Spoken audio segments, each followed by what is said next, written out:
Minor profits అని చెప్పి Augustine మొదటగా వీళ్ళని పిలిచాడు అని అంటారు సంఘ చరిత్రలో. అయితే there is nothing minor about them.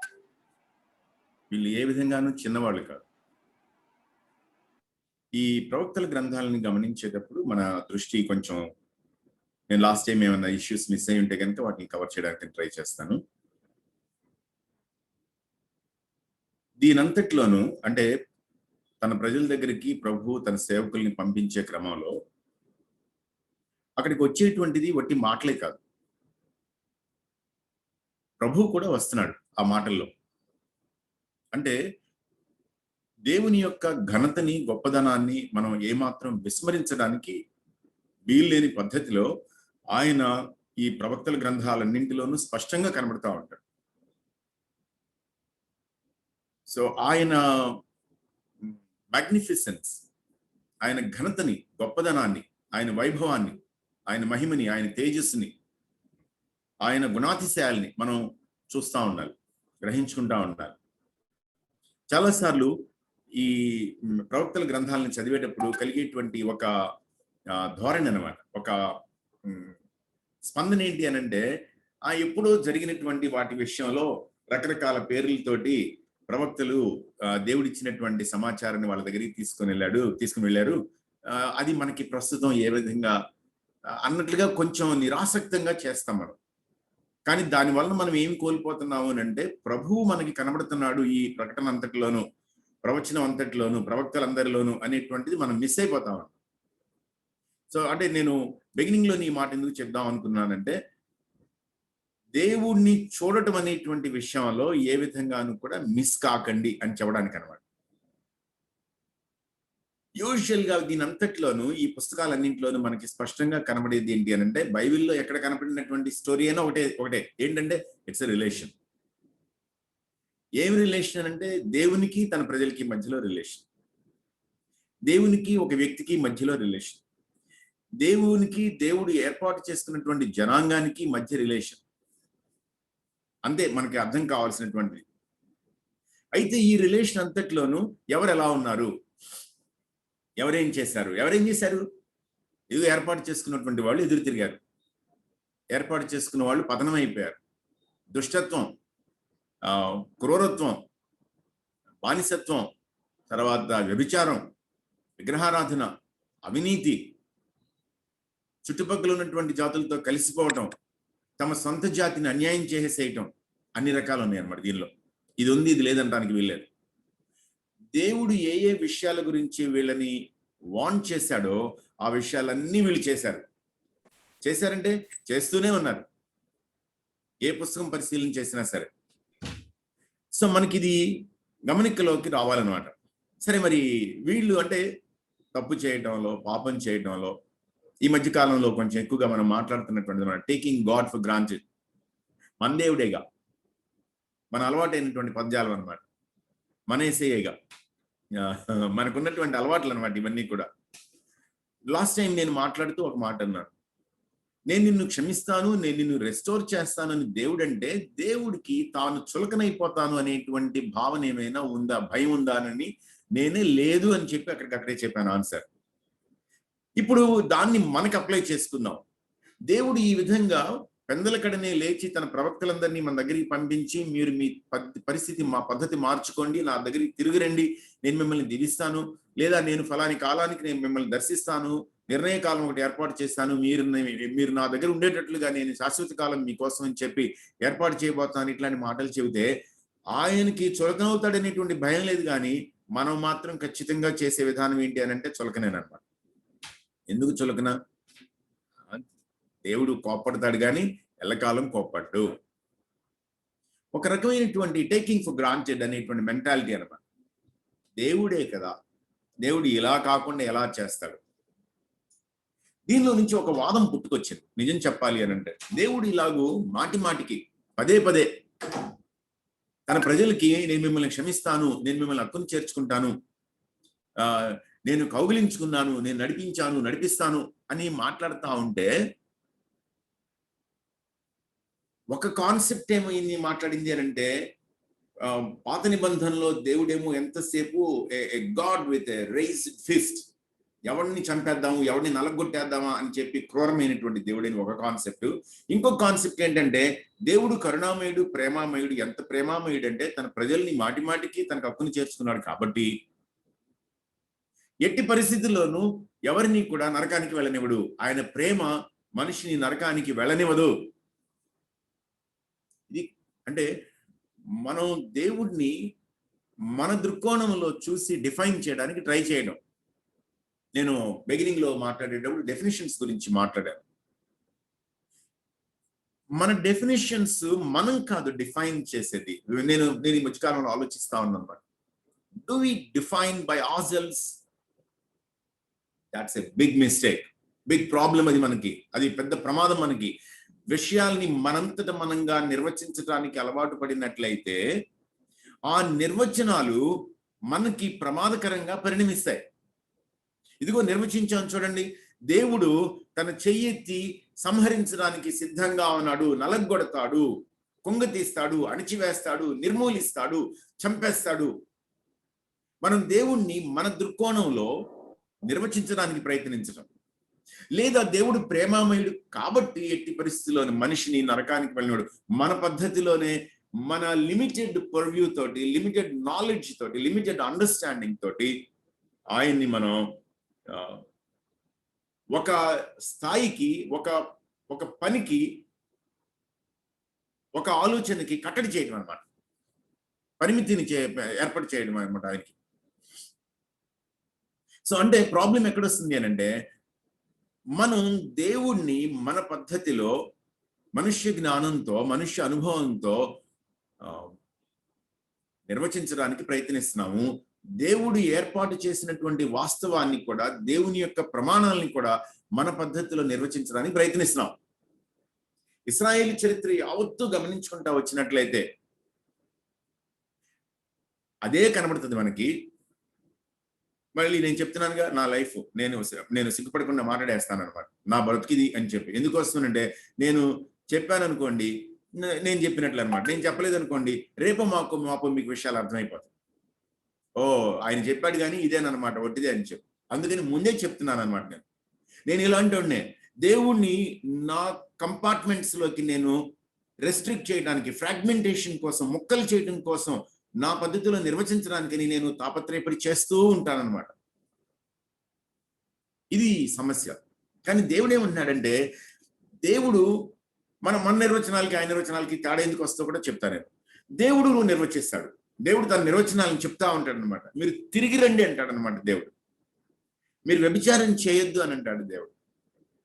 మీరు మిమ్మల్ని తగ్గించుకోండి అని అంటాడు దేవుడు. నాకు బలులు కాదు కావాల్సింది అని అంటాడు. నాకు కనికరం కావాలి అని అంటాడు. దీన మనస్సు కావాలి అని అంటాడు దేవుడు. దేవుని డెఫినేషన్స్ లో ఎక్కడా మార్పు లేదు. ఎందుకు మార్పు లేదు అని అంటే, దేవుడు మార్పు లేని దేవుడు కాబట్టి.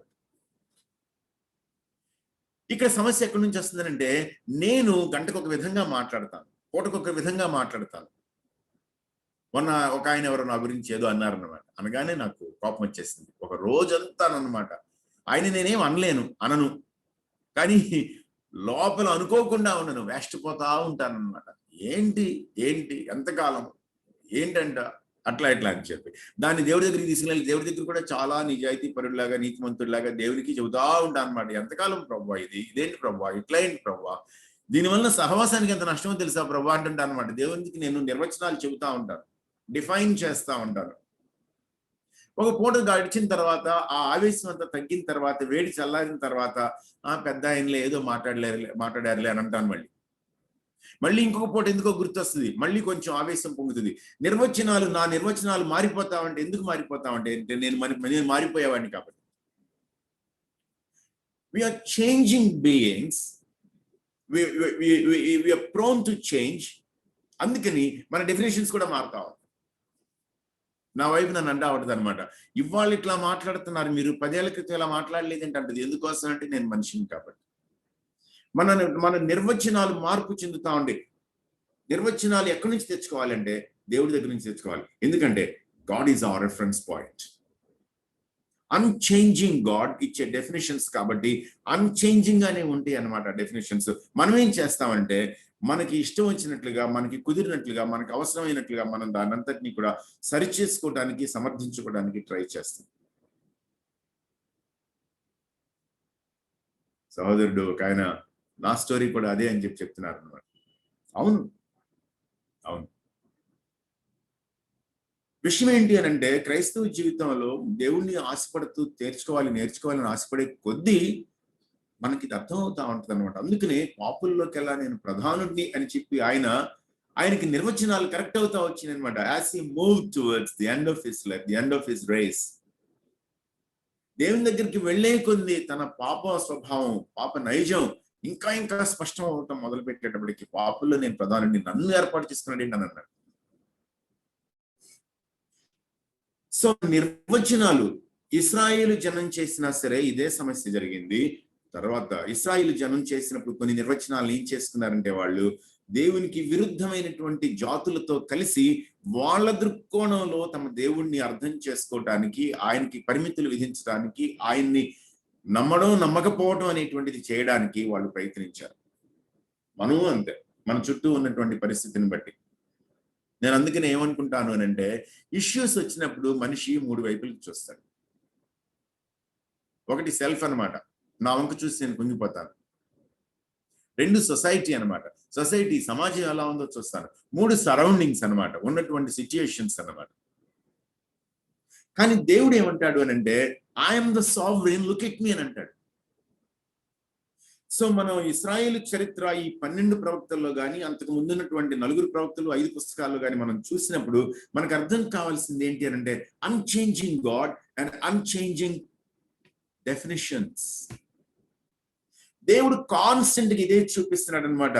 తన రిలేషన్ విత్ హిస్ పీపుల్, తన ప్రజలతోటి ఆయన సంబంధంలో ఈ డెఫినేషన్స్ ని కాన్స్టెంట్ గా ఆయన చెక్ చేస్తా వచ్చాడు. మనకు అర్థం కావాల్సింది, మనం ఆయన ప్రజలమి, ఆయన చేత ఏర్పరచుకోబడినటువంటి జనం. మన చుట్టూ మోయాబీయులు, ఫిలిష్తీయులు, అమోరీయులు, అమ్మోనీయులు, ఎదోమీయులు, ఈ ఐగుప్తీయులు, అషూరీయులు, బబులోనీయులు, కల్దీయులు ఎట్లా ఉన్నారు, మాదీయులు ఎట్లా ఉన్నారు, ఇవాళ మన చుట్టూ కూడా అదే పద్ధతిలో ఆయా రకాల అన్య దేవతల్ని ఆరాధించేటువంటి జాతులు, జనాంగాలు, విశ్వాసాలు, సమాజాలు, పాకెట్స్, ఎథనిక్ పాకెట్స్, లేకపోతే రిలీజియస్ పాకెట్స్ అని అంటున్నాం వాటిలో. దేవుడు ఏమంటున్నాడంటే ముందు బయట వాళ్ళ వైపు చూసే కంటే ముందు దేవుడు తన ప్రజల వంక చూసి మాట్లాడుతున్నాడు. బై వేనే మాత్రమే అదర్ నేషన్స్ ని ప్రభువు హెచ్చరిస్తున్నాడు అన్నమాట.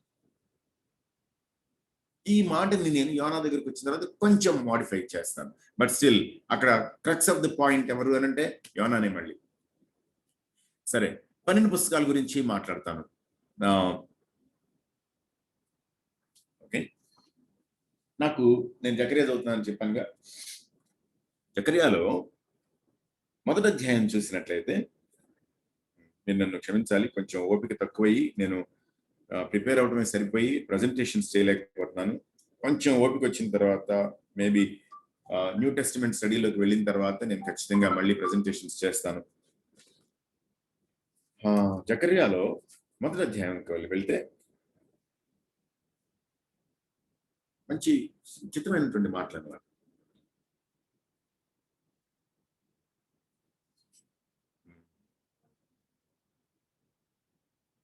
యెహోవా వాక్కు జకర్యాకు ప్రత్యక్షమై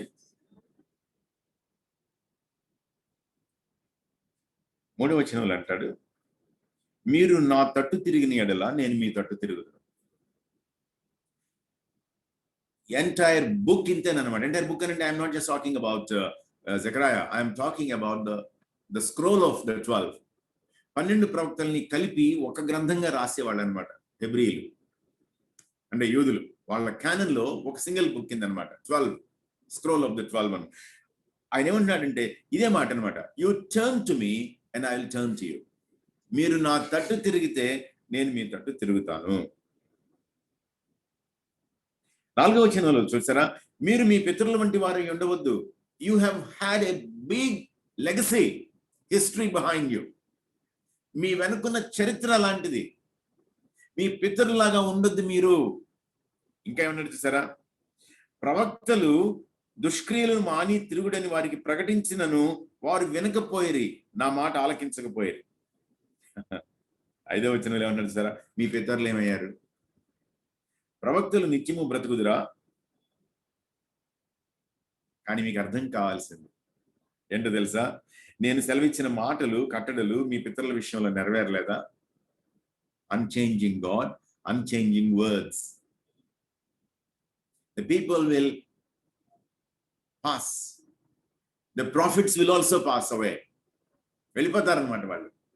తరాలు మారిపోతా ఉంటే నిలకడగా నిలిచిండేది ఎవరంటే దేవుడు మాత్రమే. నిలకడగా నిలిచిండేది ఎవరు అంటే దేవుని మాట మాత్రమే.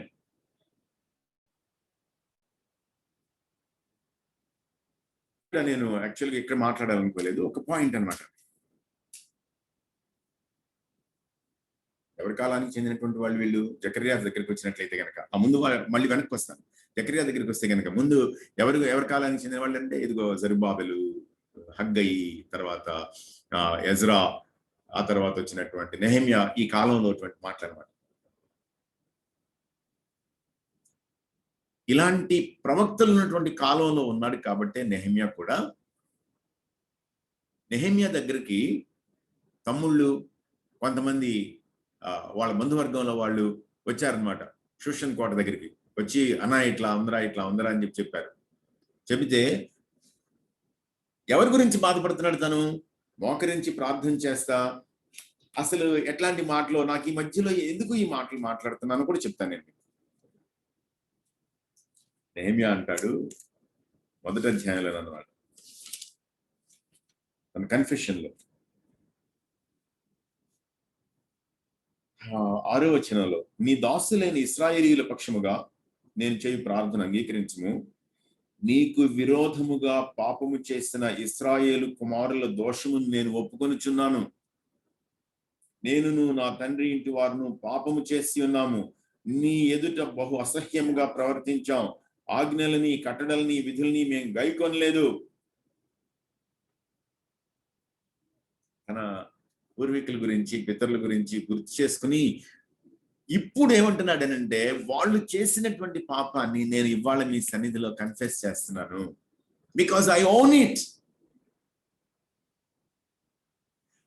నేను ఆ చరిత్రతోటి, ఆ లెగసీ తోటి వచ్చినటువంటి వాడిని. వాళ్ళు మాట వినలేదు, నిజమే. అందుకోసమే మేము ఇవాళ మా మీదకి ఇట్లాంటి శిక్ష వచ్చింది. ఎందుకు ఇది సడన్ గా నాకు మధ్యలో గుర్తొచ్చింది. ఒకరోజు ప్రేయర్ చేసుకుంటా ఉంటే ఆల్ ఆఫ్ ఎ సడన్ గుర్తొచ్చింది అనమాట.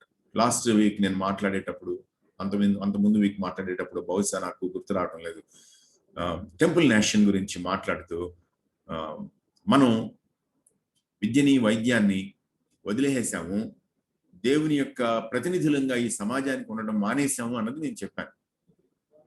సో దాని గురించి ప్రార్థన చేసుకుంటా ఉంటే నాకు ఆల్ ఆఫ్ ఎ సడన్ నాకు గుర్తొచ్చింది, నెహెమ్యా చేసినట్లుగా నేను కూడా నా పితరులు, నా పూర్వీకులు సంఘంలో, క్రైస్తవ సంఘంలో చేసినటువంటి పాపం అంటే, వాళ్ళు ఎదురుగా నిలబడి నువ్వు పాపం చేశావు, నువ్వు తప్పు చేశావు, నీ వల్ల ఇలా అయింది, అది కాదు. అంతే, అది దేవుడు ప్రొనౌన్స్ చేయమంటే చేస్తాం. But at the same time I'm no way different from them. నేను వాళ్ళకంటే ఏ విధంగానూ భిన్నం కాదు. ఎందుకంటే వాళ్ళది నాది ఒకే లెగసీ, వాళ్ళది నాది ఒకే చరిత్ర. నేను గుర్తు చేసుకుని ఆ పోటు ఎందుకో నాకు మనసులో ఆ భారం ఇచ్చింది. నేను అదే ప్రార్థన చేశాను, ప్రభువా, క్రైస్తవ సంఘంగా భారతదేశంలో నా పితరులు, నా పూర్వీకులు చేసినటువంటి పాపాన్ని క్షమించు. మేము మీకు ప్రతినిధులుగా ఉండడానికి వదిలేసాం, విడిచిపెట్టేసాం అని చెప్పి ప్రార్థన చేశాను. అందుకే మనం ప్రవక్తల్ని గమనించినట్లయితే, ప్రవక్తలు దేవుని యొక్క ప్రవచనాన్ని తన ప్రజల దగ్గరికి తీసుకుని వెళ్ళినప్పుడు మీరు వేరే, నేను వేరే కాదు. వ్యతిరేకత ఉంటుంది, దానిలో డౌట్ లేదు. అపోజిషన్ ఉంటుంది, దానిలో డౌట్ లేదు. లైఫ్ కి థ్రెట్ ఉంటుంది, దానిలో కూడా డౌట్ లేదు.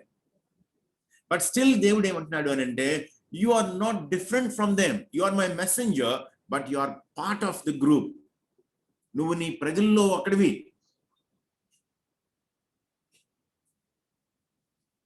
జకర్యాని నేను మొదటి అధ్యాయం ఎందుకు తీసుకున్నాను అని అంటే, సేమ్ కాన్సెప్ట్ మనకి ఆయా ప్రవక్తలు ఆయా కాలాల్లో ఆ ప్రజలకి ఆ సందర్భానికి తగినటువంటి రీతిలో ప్రకటించుకొచ్చారన్నమాట. Turn to me, I will turn to you. పితరులు పాపం చేశారు, వాళ్ళు వెళ్ళిపోయారు. ప్రవక్తలు ప్రకటించారు, వాళ్ళు వెళ్ళిపోయారు. కానీ నా మాట నిలబడింది. నేను నిలబడున్నాను, నా దగ్గరికే మీరు రావాలి. 7వ వచనం నుంచి కిందకి వెళ్ళినట్లయితే కళలు, దర్శనాలు అన్నమాట. ఈయనకి ఏంటంటే, రాత్రి ఎర్రని గుర్రము నెక్కిన మనుష్యుడు ఒకడు నాకు కనబడిన.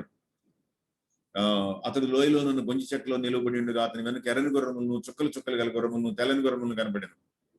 నా ఏలినవాడు ఇవి ఏమని నేను అడుగ్గా నాతో మాట్లాడుదూత, ఇవి ఏమి అయినది నేను నీకు తెలియజేతును. చూసారు ఇదంతా? అంటే ఏం చేస్తున్నాడంటే, లాస్ట్ టైం నేను ఇమేజరీ గురించి మాట్లాడాను. ఆయా రకాల బొమ్మల్ని ఉపయోగించి, చిహ్నాలు ఉపయోగించి, లేకుంటే సూచనలను ఉపయోగించి దేవుడు తన ప్రవక్త ద్వారా ప్రజలకు సందేశం పంపించడం. అయితే ఆ సూచనల్ని ఆయనకి అర్థమయ్యే విధంలో ప్రభువు నేర్పించి ఆయన్ని ప్రిపేర్ చేయడం, ఇవ్వవలసినటువంటి సందేశానికి. What does this mean? నాకు అర్థం కావటం లేదనంటే ప్రభు ఏం చేస్తున్నాడు అని అంటే, చాలా చక్కగా ఆ ప్రవక్త యొక్క మాటల్ని ఎంగేజ్ చేస్తున్నాడు, ఎంటర్టైన్ చేస్తున్నాడు. Okay, I will tell you అని అంటున్నాడు. సో ఇవి అంటే ప్రవక్తకి ఎందుకు అర్థం కావాలి అని అంటే, ప్రవక్త ద్వారా ఆ మాటలు ఏ జనం దగ్గరికి వస్తున్నాయో ఆ జనంకి అవి అర్థం కావాలి. అయ్యో మాకు తెలియలేదే అని అనేటువంటి స్కోప్ ఎక్కడ ఎవరికి దేవుడు ఇవ్వడు. దేవుడు స్పష్టం చేస్తాడు, నాకు ఇది అర్థం కాలేదు అనేటువంటి అవకాశం లేదు. ఓకే,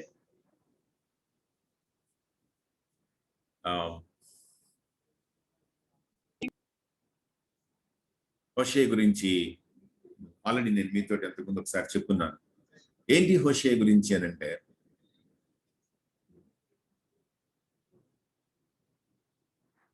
మాటలతోటి మెసేజ్ని పంపించే ముందు జీవితాన్ని ఒక మెసేజ్ గా కన్వర్ట్ చేయమన్నాడు దేవుడు. ఆబ్జెక్ట్ లెసన్స్ అనుకుంటాం మనం. అంటే ప్రవక్త సందేశం అనేటువంటిది మాటల రూపంలో, వాక్ రూపంలోనే కాకుండా వ్యక్తిగత జీవితం ద్వారా కూడా వాక్కే, వ్యక్తిగత జీవితం ద్వారా కూడా సందేశమే, వ్యక్తిగత జీవితం ద్వారా కూడా ప్రవచనమే. ఇది అక్కడ పాయింట్ అన్నమాట.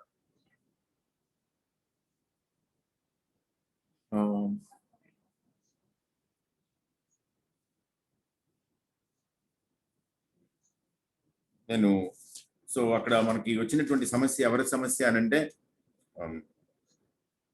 వ్యభిచారం. తనని తాను ఇశ్రాయేలు పట్ల, తాను ఏర్పరచుకున్నటువంటి జనం పట్ల రోషం కలిగినటువంటి భర్తగా, పౌరుషం కలిగినటువంటి భర్తగా ప్రభువు కనబరుచుకుంటున్నాడు అన్నమాట. హోషేయ ప్రవక్త చేసుకున్నటువంటి గోమెరు ఏ విధంగా ప్రవక్త ఇచ్చినటువంటి డబ్బులన్నీ, వస్త్రాలన్నీ, ఆభరణాలన్నీ ఉపయోగించుకుని ప్రవక్తతో కాకుండా వేరే వాళ్ళతోటి గడపడం కోసమని బయటికి ఎలా వెళ్ళిపోయిందో ఆ జీవితాన్ని చూపిస్తున్నాడు అన్నమాట దేవుడు. ఆ జీవితాన్ని చూపించడమే కాకుండా పుట్టిన పిల్లల యొక్క పేర్లు కూడా చివరికి ప్రభువు ఆ ప్రజలకి సూచనాప్రాయంగా ఉండేటువంటి పేర్లులాగా పెట్టాడు అనమాట. ఏం చెప్తున్నాడు? వెళ్ళి ఆమెను తెచ్చుకోపో అని అన్నాడు. మళ్ళీ వెళ్ళి తీసుకొచ్చుకున్నాడు. ఇదిగో నీ బ్రతికిది, నువ్వు కాన్స్టెంట్ గా ఇలానే చేస్తావు, నీకు సొంతం అంటూ ఏమీ లేవు, అన్నీ నేను ఇచ్చినయే, అవన్నీ తీసుకుంటావు, వాటినన్నిటినీ ఉపయోగించుకుని చుట్టూ ఉన్నటువంటి దేవతల్ని నువ్వు ఆరాధిస్తావు. అది దేవుడు వాళ్ళ మీద మోపినటువంటి నేరం, భయంకరమైనటువంటి నేరం అన్నమాట.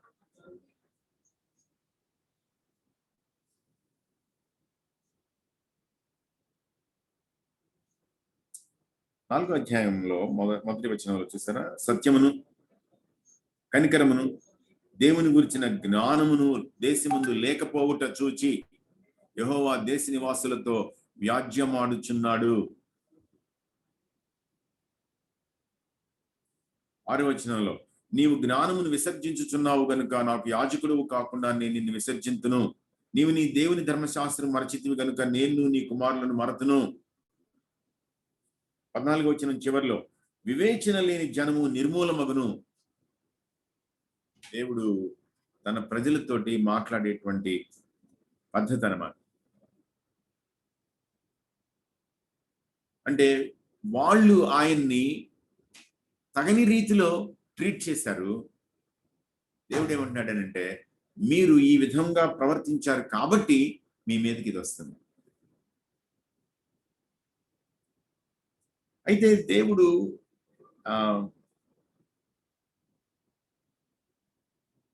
6వ అధ్యాయం 1వ వచనంలోనమాట మనము యెహోవా యొద్దకు మరలుదుము రండి, ఆయనే మనలను స్వస్థపరచును, ఆయనే మనలను బాగు చేయును, ఆయన మనలను బ్రతికించును, ఆయన మనలను స్థిరపరచును. సో కాన్స్టెంట్ గానమాట, కాన్స్టెంట్ గా మీకు న్యాయాధిపతుల గ్రంథం గుర్తున్నట్లయితే కనుక 1వ అధ్యాయంలో ఒకే విధంగానమాట వాళ్ళు మరలా పాపము చేయగా యెహోవా దృష్టికి దోషులైనందున దేవుడు వాళ్ళని శత్రువులకు అప్పగించడం, వాళ్ళు మొరపెట్టడం, న్యాయాధిపతి రావటం, వెళ్ళి విమోచించడం, కొంతకాలం పాటు భూమి ప్రశాంతంగా ఉండటం, మళ్ళీ వీళ్ళు వేరే వాళ్ళతోటి విచారించారు. నిజంగానే దేవుని యొక్క ప్రేమను చూసి, దేవుని కనికరాన్ని, కరుణను, కృప చూసి మనకి ఖచ్చితంగా ఏమనిపిస్తుంది అంటే మన దేవుడేగా, వెనక్కి వెళ్తే ఒప్పుకుంటాడులే, మన దేవుడేగా, క్షమించమని అడిగితే గనుక ఒప్పుకుంటాడులే, 77 మార్లు మట్టుకు అని మనకి ఏర్పాటు చేసినటువంటి దేవుడే కదా, అంటే అంతకంటే అపరిమితంగా ఆయన మనల్ని క్షమిస్తాడులే. ఆయన గుణాతిశయాల పట్ల, ఆయన గాంభీర్యం పట్ల, ఆయన ట్రాన్సెండెంట్ నేచర్ పట్ల భయం లేకపోవడం అన్నమాట. అందుకనే ఇది ఎవరి స్టోరీనో కాదు, మన స్టోరీనే. కాన్స్టెంట్ గా మన స్టోరీనే, కాన్స్టెంట్ గా అంటే కాన్స్టెంట్ గా మన స్టోరీనే.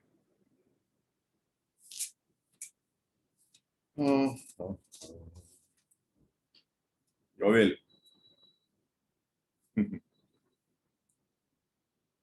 యోవేలు మంచి హడావిడి జరిగింది ఈ మధ్య కాలంలో. ఎందుకు అని అంటే కరోనా రాగానే ప్రజలు యోవేలుని చదువుకున్నారు. 90వ కీర్తన ఎట్లా చదివారో యోవేలుని కూడా అలానే చదివారు. ఎందుకు అని అంటే దాని నిండా రకరకాల తెగుళ్ళు ఉంటాయి కాబట్టి.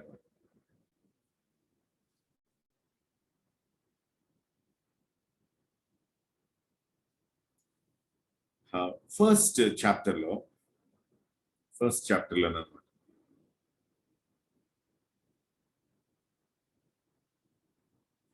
ఇలాంటి 2వ వచనం 2వ భాగంలో అన్నమాట, మీ పితరుల దినములలో జరిగినదా, మీ దినములలో గాని మీ పితరుల దినములలో గాని. మళ్ళీ చూసారా, కాన్స్టెంట్ గా దేవుడు లుక్ ఎట్ యువర్ హిస్టరీ, ఒక్కసారి మీ చరిత్ర గమనించుకోండి. అక్కడితో అయిపోలేదు. ఈ సంగతి మీ బిడ్డలకు తెలియచేయండి, అంటే మీ తరము మీ బిడ్డల తరం, వారు తమ బిడ్డలకు తెలియచేస్తారు, ఆ బిడ్డలు రాబో తరం వారికి తెలియచేయదు. 5 తరాల గురించినటువంటి ప్రస్తావన అన్నమాట ఇక్కడ. ఇది మనం చూసుకుంటా ఉండాలి. నేను ఇంతకుముందు కూడా ఒకసారి ద్వితీయోపదేశ కాండం మాట్లాడినప్పుడు దీన్ని ఏమైనా రెఫరెన్స్ తీసుకుని వచ్చి మాట్లాడానో నాకు గుర్తులేదు కానీ, but this is a very prominent part. Generations కి ఈ వార్త చేరే విధంగా ఉండాలి, అది స్టాండర్డ్. మినిమం 4 తరాలు, నా తరం, నా పిల్లల తరం, ఆ పిల్లలు వాళ్ళ పిల్లల తరం, ఆ పిల్లలు ఆ తర్వాత రాబోయే తరం, ఒక్కొక్క తరం 40 సంవత్సరాలు అనుకుంటే కనుక 4 40 160 సంవత్సరాలు. మరి మీ పితరుల తరం అని అంటే కనుక నీ ముందున్న తరం అనుకుంటే ఇంకొక 40 సంవత్సరాలు. 200 years ని నువ్వు నీ చేతుల్లో పట్టుకుని కూర్చోవాలి జాగ్రత్తగా. ఒకవేళ గతంలో వేరేది ఏదైనా జరుగుంటే గనక దానికి భిన్నంగా నువ్వు ప్రవర్తించగలిగి ఉండాలి. దేవుడు కాన్స్టెంట్ గా పెద్దలారా ఆలకించండి, కాపురస్తులారా ఆలకించండి, మత్తులారా ఆలకించండి, ద్రాక్షారసము పానం చేయవారులారా ఆలకించండి. అసలు తర్వాత 11వ వచనం చివరిలో ద్రాక్ష తోట కాపరులారా రోదనం చేయండి. 13వ వచనంలో యాజకులారా, బలిపీఠం వద్ద పరిచర్య చేయవారులారా, దేవుని పరిచారకులారా. ప్రతి టీంని, ప్రతి గ్రూప్ ని అడ్రస్ చేస్తున్నాడు. ఏం జరుగుతుంది అని అంటే రాట్ అని అంటా ఉంది అన్నమాట. దీన్ని రాట్ అంటే ఏంటంటే కుళ్ళిపోవటం అనేటువంటిది ఒకసారి మొదలైతే ఒక్క పండుతో ఆగిపోదు.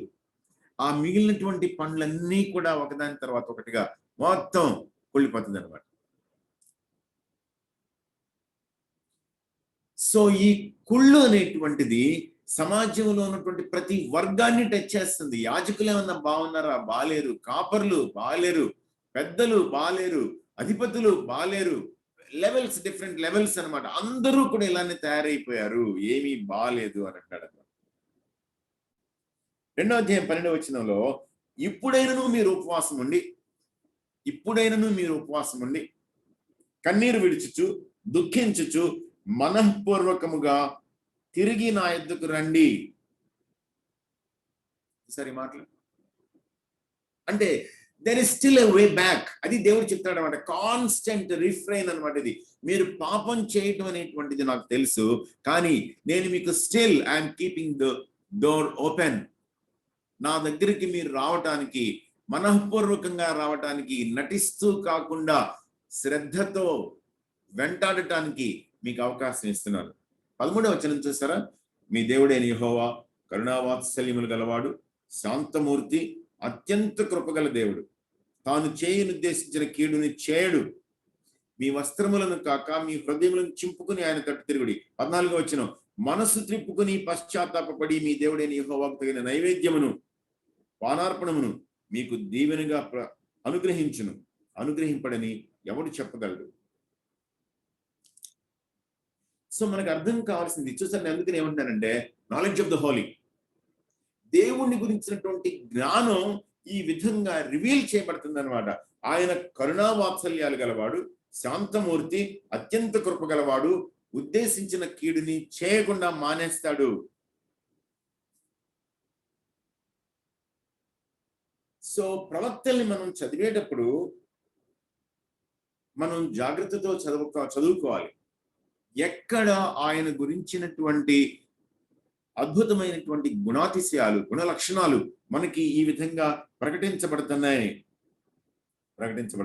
జాగ్రత్తతో చూసుకోవాలన్నమాట.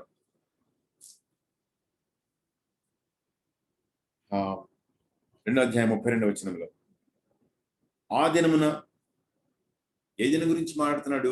డే ఆఫ్ ద లార్డ్ అనమాట, యెహోవా దినం అనమాట. ఆ దినమున యెహోవా నామమును బట్టి ఆయనకు ప్రార్థన చేయు వారందరూ రక్షింపబడుదురు. 3వ అధ్యాయంలో 16వ వచనం చివరిలో యెహోవా తన జనులకు ఆశ్రయమగును, ఇశ్రాయేలీయులకు దుర్గముగానుండును. Same picture.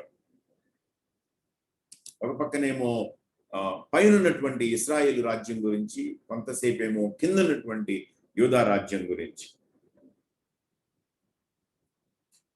We will go to Amos.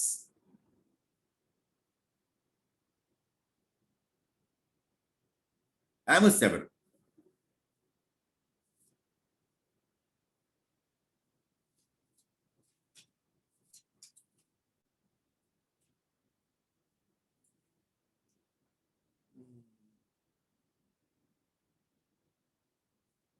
మొదటి వచనం చదివితే మనకు అర్థమవుతుంది అనమాట. ఏమని అర్థమవుతుందంటే, యోధారాజుని ఉజ్జియా దినముల్లోను, ఇశ్రాయేల్ రాజుకు యెహోయాషు కుమారుడైన యెరొబోము దినముల్లోను భూకంపం కలుగుటకు 2 సంవత్సరములకు ముందు ఇశ్రాయేలీయులను గూర్చి తెకోవలోని పశుల కాపరులలో ఆమోసునకు కనబడిన దర్శనం. ఈయన ప్రాఫిట్ ఏం కాదు, ఈయన షెపర్డ్ అన్నమాట. తర్వాత వేడిపళ్ళు ఏరుకునేవాడు. మీరు గమనించినట్లయితే మీకు అర్థమైపోతుంది అన్నమాట.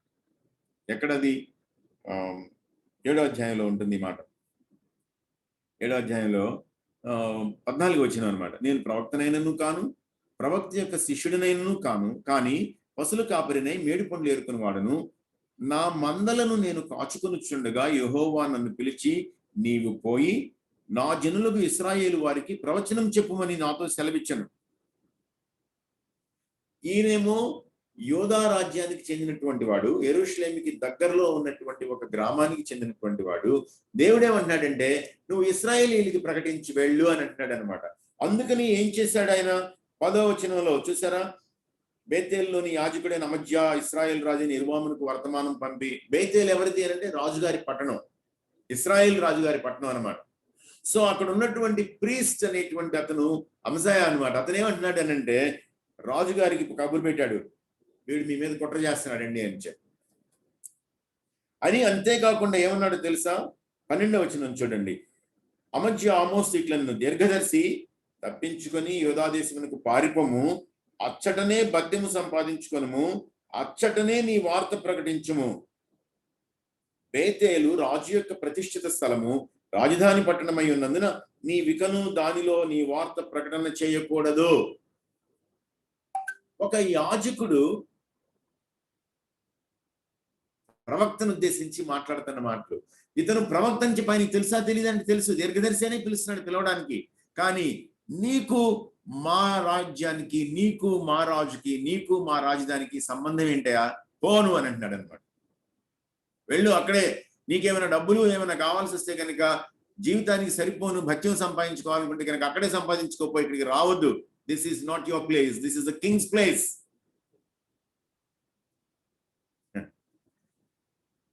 అంటే ఈయనేమన్నాడంటే, దేవుడు చెప్పాడు నాకు, నేనేమన్నా ప్రవక్తనా, నేనేమి ప్రొఫెషనల్ ప్రాఫిట్ ని కాదు, నేనేదో గొర్రెలను కాసుకునేవాడిని, మేడి పండ్లు ఏరుకునేటువంటి వాడిని, అంతే నాకు కావాల్సింది.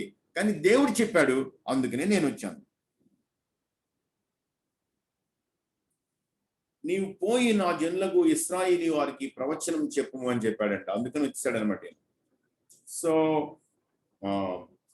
మనకు అర్థం కావాల్సింది అనమాట, ప్రాఫిట్ కి అంటే వాక్యాన్ని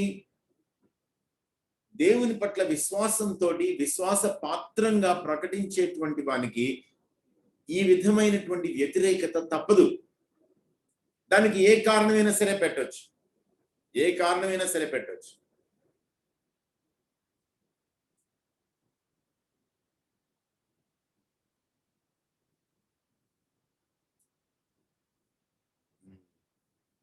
ఆరో అధ్యాయం 1వ వచనం చూడండి.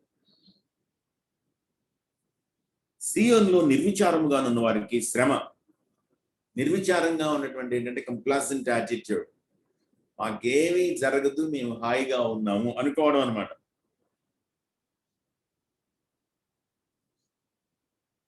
ఏడవ వచనంలో మీరు చూసినట్లయితే, యాకోబు సంతతి వారికి ఉన్న గర్వము నాకు అసహ్యము. 12వ వచనంలో, మా శక్తి చేతనే బలము తెచ్చుకుందామని చెప్పుకొని మీరు వ్యర్థమైన దానిని బట్టి సంతోషించి మీరు న్యాయమును ఘోరమైన అన్యాయముగాను, నీతి ఫలమును ఘోర దుర్మార్గముగాను మార్చేశారు.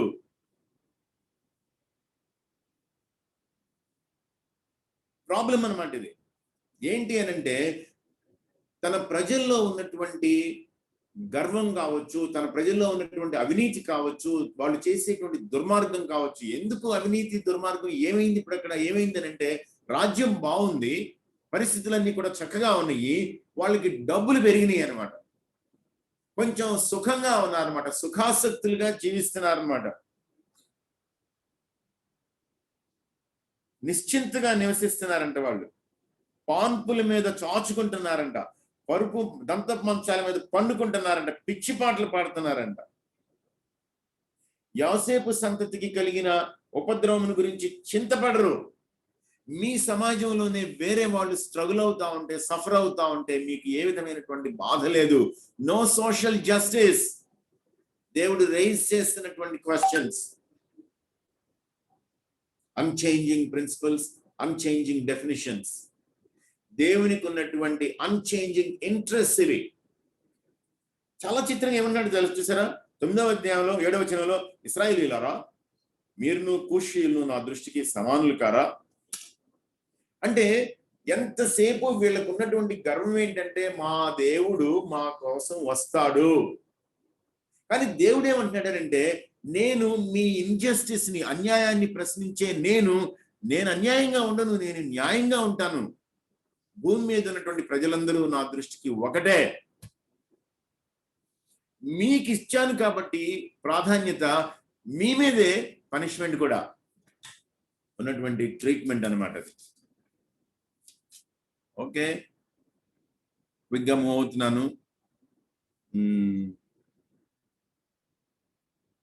Restoration, judgment, restoration, judgment, restoration. చివరి అధ్యాయంలో 11వ వచనంలో, పడిపోయిన దావీదు గుడారమును ఆ దెమ్ము నేను లేవనెత్తి దాని గోడను బాగు చేసి దాని పోయిన చోట్లను బాగు చేసి ఎదోము శేషమును నా నామం ధరించిన అన్యజనులందరినీ నా జనులు స్వతంత్రించుకున్నట్లు పూర్వప్రీతిగా దాన్ని మరల కట్టుదును. సో దేవుడు రెస్టోరేషన్ గురించి, ప్రామిస్ గురించి కాన్స్టెంట్ గా వీళ్ళకి రిమైండ్ చేయడం అనమాట. ఉపద్యాలకు వెళ్దాం. నేను వేరే ఆర్డర్లో పెట్టుకున్నాను కానీ మార్చేసి మళ్ళీ బైబిల్లో ఉన్నటువంటి ఆర్డర్ గురించి మాట్లాడుతాను. 21 వచనాలు, ఒకే ఒక అధ్యాయం. అచ్చంగా ఎవరి గురించి మాట్లాడుతున్నాడంటే ఎదోమీయుల గురించి మాట్లాడుతున్నాడు. ఎదోమీయులు అంటే ఎవరు అని అంటే ఏశావు సంతానం అనమాట. ఏశావు సంతానం చరిత్రలో కూడా ఒకసారి వీళ్ళకి వ్యతిరేకంగా అరణ్య మార్గంలో వచ్చేటప్పుడు ప్రవర్తించడం మనకి స్పష్టంగా కనపడుతుంది అనమాట. తర్వాత మొదటి వచనంలో ఎదోము మీద యుద్ధము చేయడము లెండని జనులను రేపుటకై దూత పంపబడి ఉన్నాడు. ఎందుకోసం అంట? ఇతను 3వ వచనంలో నీ హృదయపు గర్వము చేత నీవు మోసపోతివి. 8వ వచనంలో ఎదోమునకు వివేచన లేకపోయాను.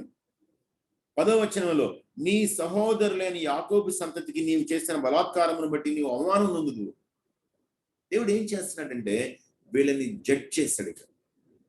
ఏమని జడ్జ్ చేశాడు అని అంటే, మీరు మీ సహోదరుల కుటుంబానికి చేయవలసినటువంటిది చేయకుండా వాళ్ళ శత్రువులతో చేతులు కలిపారు.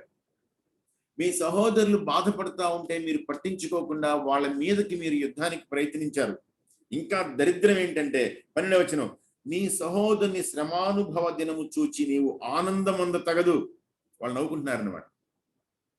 యోధా వారి నాశన దినమున వారి స్థితిని చూచి నీవు సంతోషింప తగదు. It's not right. అందుకని ఏమంటున్నాడు అని అంటే 16వ వచనంలో చూసారా, తాము ఇక నెన్నడూ ఉండని వారైనట్లు వారేమీ మిగలకుండా త్రాగుదురు. అంటే ఇంకా ఎదోము అనేటువంటిది ఉండదు. ఎదోము నాశనం అయిపోతుంది. ఎదోముకి ఇంకా శేషం అనేటువంటిది కూడా దొరకదు. దేవుడు చెప్పేస్తాడు అన్నమాట. కానీ వాళ్ళు ఎవరిని చూసి నవ్వారో వాళ్ళ గురించి దేవుడు ఏమన్నాడంటే 19వ వచనంలో దక్షిణ దిక్కున నివసించువారు. తర్వాత 21వ వచనంలో ఏశావు యొక్క కొండకు తీర్పు తీర్చుటకై సీయోను కొండ మీద రక్షకులు పుట్టుదురు. మధ్యలో 20 యెరూషలేము వారిలో చెరపట్టబడి సెఫారాదులకు పోయిన వారు దక్షిణ దేశ పట్టణం స్వతంత్రించుకుందరు. రాజ్యం యెహోవాది. అంటే ఏమంటున్నాడనంటే నా ప్రజలు మాత్రం నేను వాళ్ళని రెస్టోర్ చేస్తాను. నువ్వు నా ప్రజలకి విరుద్ధంగా ప్రవర్తించాల్సిన పద్ధతిలో ప్రవర్తించకుండా వాళ్ళని చూసి నవ్వావు, వాళ్ళని శ్రమ పెట్టడానికి ప్రయత్నించావు, వాళ్ళని చూసి అతిశయించావు, గర్వించావు. నువ్వు నా ప్రజలు ఉంటారు, ఎందుకంటే నేనుంటాను కాబట్టి. ఓకే, ఆహా ఎంత మంచి పుస్తకం. ఏంటి మంచి పుస్తకం? యోనా అన్నమాట. మీకు యోనాలో మీకు మీరేమైనా కనపడతారో కనపడరు, కానీ నాకు బాగా కనపడతారు. ఎప్పుడో ఒకసారి వినదన్నమాట. నేను మీకు చెప్పుకుంటానని చెప్పి నాకు గట్టి నమ్మకం. సండే స్కూల్ క్లాస్లో టీచరు యేసే దగ్గరికి పరలోకానికి ఎవరెవరు వెళ్దాం అనుకుంటున్నారు అంటే అందరూ చేయిస్తారు, ఒక పిల్లాడు ఎత్తలేదంట. సరే, ఆ పిల్లాడిని చూసి టీచర్ అడిగారంట, అదేంటి సుధీర్ నువ్వు పరలోకానికి వెళ్ళమనంటే వెళ్తాను టీచర్ అని అన్నాడు. మరి చేయట్లేదనంటే వీళ్ళతో వెళ్ళండి టీచర్ నేను అని అన్నాడు. నా బుద్ధి అనమాట. యేసుక్రీస్తు ప్రభువు నాకు రక్షణ ఇవ్వాలి, నేను మధ్యలో పాపాలు చేసి ఆయన విసిగిస్తే ఆయనను క్షమించేసేయాలి, నన్ను మాత్రం చక్కగా ఆయన పోలికలోనికి మార్చేసేయాలి, అదిగో ఆ నిత్యత్వంలోనికి చక్కగా తీసుకెళ్ళిపోవాలి. అదిగదిగదిగో వాడున్నాడు చూసావా, అమ్మో ఏనాడైనా గబుక్కున రక్షణ పొందుతాడేమో, వాడు మాత్రం రక్షణ పొందకూడదు. ఎవరో రక్షణ పొందారని వింటే ఆహా ఇంతకాలం చేయాల్సినంత చేసి ఇప్పుడు రక్షణ పొందాడంట. సరే, సేమ్ మెంటాలిటీ అనమాట. మరో ఎగ్జాంపుల్ ఏంటి అని అంటే యోనాకి రెండవ రాజుల గ్రంథం అనమాట.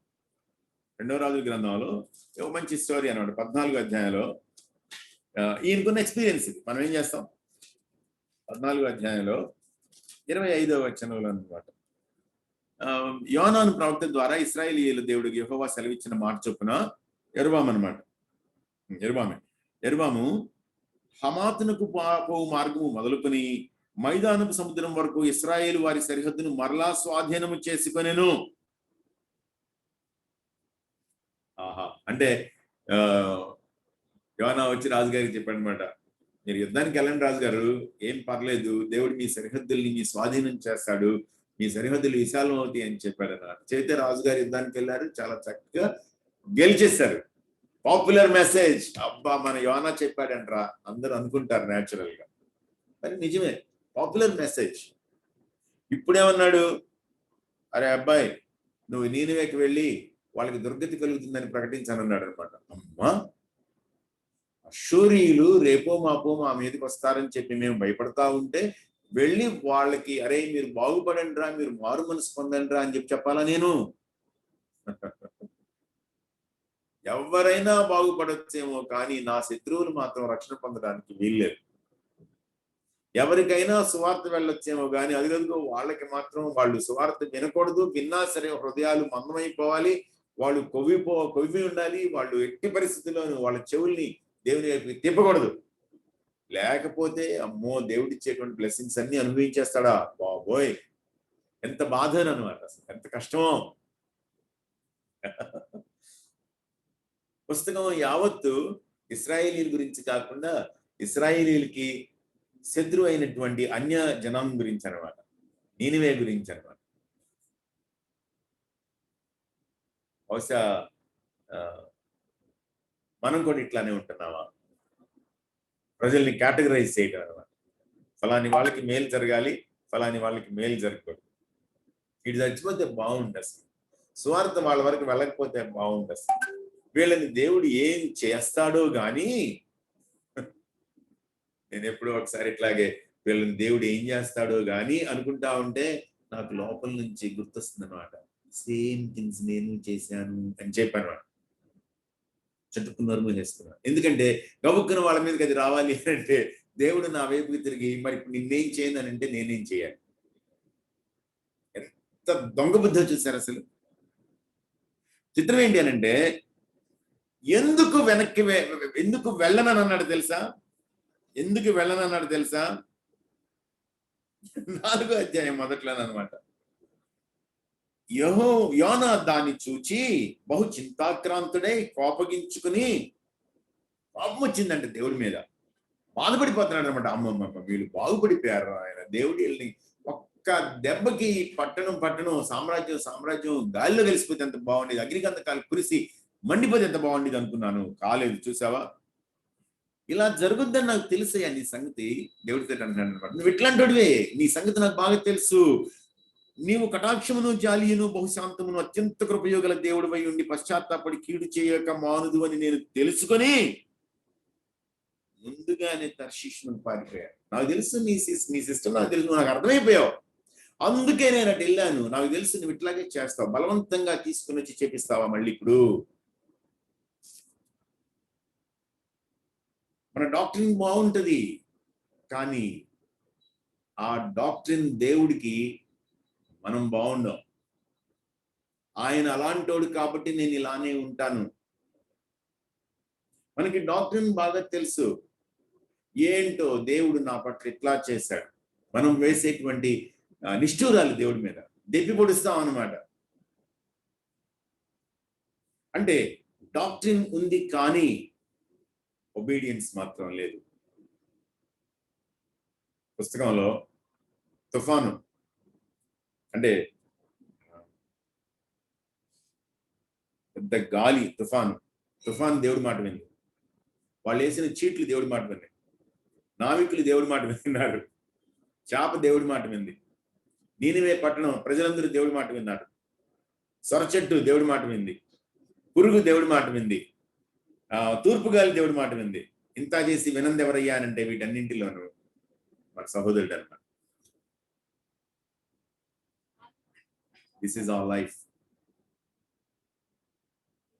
పరిస్థితులన్నీ బాగున్నంత వరకు హాయిగా ఉంటారన్నమాట ఇశ్రాయేలీలు. పరిస్థితులన్నీ బాగున్నంత వరకు నేను బాగుంటాను ఆయన దగ్గర, ఎందుకంటే నేను డాక్టరీన్ పుస్తకాలను చదివేశాను, డాక్టరీన్ క్లాసులన్నిటికీ అటెండ్ అయిపోయాను, అప్పుడప్పుడు డాక్టరీని టీచ్ చేస్తా ఉంటా. నేను దేవుడి దగ్గరికి ప్రార్థన చేయడానికి వెళ్ళినప్పుడు కూడా డాక్టరీని దేవుడికి కోచ్ చేస్తా ఉంటాను ఎదురు తిప్పి. దేవుడు చెప్పింది మాత్రం చేయండి, దేవుని లా మాత్రం నేను ప్రవర్తించను. ఆయన కటాక్షము, జాలి, బహుశాంతము, అత్యంత కృపగల దేవుడు. మరి నాకులో మాత్రం కృప ఉండదు, నాలో జాలి ఉండదు, నాలో కటాక్షం ఉండదు, నాలో దయ ఉండదు, నాలో ప్రేమ ఉండదు. దేవుడు మనుషులు తన వైపుకి తిరగటం ఆయనకి ఇష్టం, నాకు ఇష్టం ఉండదు. నేను ఒక్కడనే, దేవుడు నన్ను ఒక్కడనే ఆశీర్వదించాలి, చుట్టుపక్కల వాళ్ళందరూ అన్యాయం అయిపోవాలి.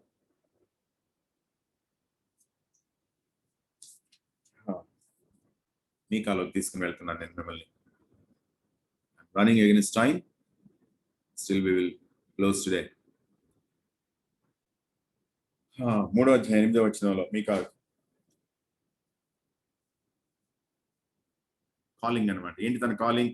నేనైతే యాకోబు సంతతి వారికి తమ దోషమును, ఇశ్రాయేలీయులకు తమ పాపమును కనుపరచుటకై యెహోవా ఆత్మావేశము చేత బలముతోను, తీర్పు తీర్చు శక్తితోను, ధైర్యముతోను నింపబడిన వాడనై ఉన్నాను. మనం గుర్తొస్తుందా? ఎఫెసీయులకు రాసిన పత్రిక చివరిలో పౌలు చెప్తున్నటువంటి మాటలు అనమాట. నేను స్వార్థ మర్మాన్ని గురించి మాట్లాడడానికి నోరు తెరచినప్పుడు నాకు ధైర్యం ఇవ్వబడాలని, వాక్శక్తి నాకు కావాలని చెప్పి ప్రార్థన చేయండి అని అంటాడు. నాకు వాక్శక్తి ఇవ్వమని ప్రార్థన చేయండి, నాకు ధైర్యం ఇవ్వమని ప్రార్థన చేయండి. సో తీర్పు తీర్చు శక్తి, ధైర్యము, ఆత్మావేశం చేత బలము, ఇశ్రాయేలీయులకు తమ దోషాన్ని, పాపాన్ని కనబరచడానికి. So the prophet is clear about his calling. తన కాలింగ్ విషయంలో, యోనా కూడా తన కాలింగ్ విషయంలో ఏ విధమైనటువంటి డౌట్ లేదు. దేవుడే తను పంపిస్తాడని ఆయనకు తెలుసు. కానీ ఆ మెసేజ్ అన్పాపులర్ మెసేజ్ అనమాట, తనకి ఇష్టం లేదు. ఎవరెవరి గురించి మాట్లాడుతున్నాడు అని అంటే, ఈ పుస్తకం అంతట్లోనూ మళ్ళీ రోలర్స్ గురించి మాట్లాడుతున్నాడు. మీరు చూడండి 3వ అధ్యాయంలో ప్రధానులారా, ఇశ్రాయేలీల అధిపతులారా, తర్వాత 11వ వచనంలో జనుల ప్రధానులు, యాజకులు, ప్రవక్తలు, అందరి విషయం మాట్లాడుతున్నాడు అన్నమాట. అందరి విషయం మాట్లాడుతున్నాడు. సో స్పష్టత, చాలా స్పష్టం అనమాట. చెప్పవలసినటువంటి విషయాలు, ఎవరెవరు, ఏ విధంగా జరుగుతుంది, న్యాయమును తృణీకరించచ్చు, దుర్నీతిని నీతిగా ఎంచేటువంటి అధిపతులతోటి మాట్లాడుతున్నాడు అన్నమాట.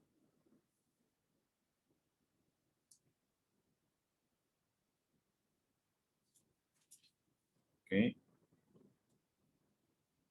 తర్వాత మీకు తెలుసు 5వ అధ్యాయం నుంచి మనం రెగ్యులర్ గా చదువుకునేటువంటి, ఎవ్రీ క్రిస్మస్ సీజన్ గుర్తు చేసుకునేటువంటి టెక్స్ట్ అనమాట. 2వ వచనంలో బెత్లెహేమ్ ఎఫ్రాతా, ఇశ్రాయేలీయులను ఏలబోవాడు, పురాతన కాలము మొదలుకుని శాశ్వత కాలము ఆయన ప్రత్యక్షమగుచుండెను.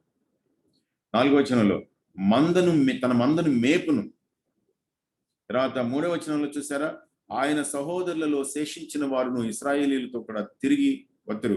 5వ వచనంలో ఆయన సమాధానమునకు కారకుడగును. సో కమింగ్ కింగ్డమ్ గురించి ప్రవక్త చాలా స్పష్టంగా మాట్లాడుతున్నాడు అన్నమాట. 7వ అధ్యాయంలో కూడా మీరు చూసినట్లయితే 2వ వచనంలో భక్తుడి దేశంలో లేకపోయిన, జనుల యథార్థపరుడు ఒక్కడనూ లేకపోయాను. 7వ వచనంలో అయినను యెహోవా కొరకు నేను ఎదురు చూచేదను, రక్షణకర్తయ్యకు నా దేవుని కొరకు నేను కనిపెట్టి ఉన్నాను. సో ఇది మనకి అర్థం కావాల్సినటువంటి విషయం అన్నమాట.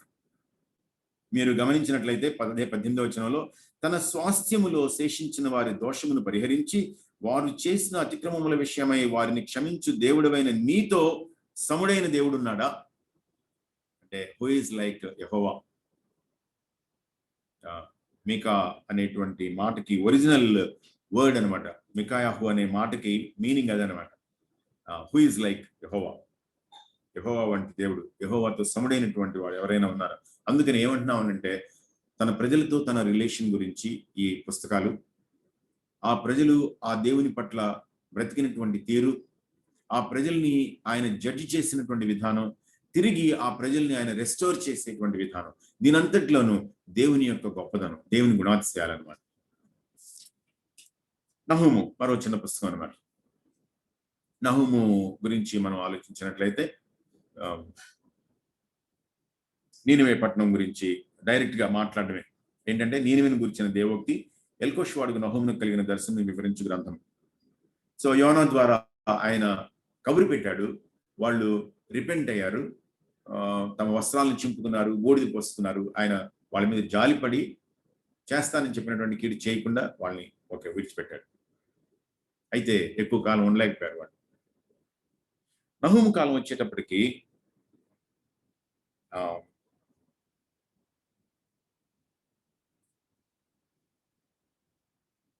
7వ వచనం చూడండి. యెహోవా ఉత్తముడు, శ్రమదినమందు ఆయన ఆశ్రయదుర్గము, తన యందు నమ్మిక ఉంచు వారిని ఆయన ఎరుగును. అయితే 3వ అధ్యాయం 1వ వచనం చూడండి. నరహత్య చేసిన పట్టణమా నీకు శ్రమ, అది ఎడతెగక ఏర్పట్టుకొనుచు మోసముతోను బలాత్కారంతోను నిండి ఉన్నది. అది చేసినటువంటి పాపాలు అనమాట. ఏంటి అనంటే తనని బట్టి తాను గర్వించిందనమాట. మేము గొప్పవాళ్ళమి అని చెప్పి. అంటే క్రూరత్వం, హింస, వ్యభిచారంతో కూడినటువంటి విగ్రహారాధన, పొగరు, అతిశయం, అవినీతి, ఇవన్నీ అన్నమాట.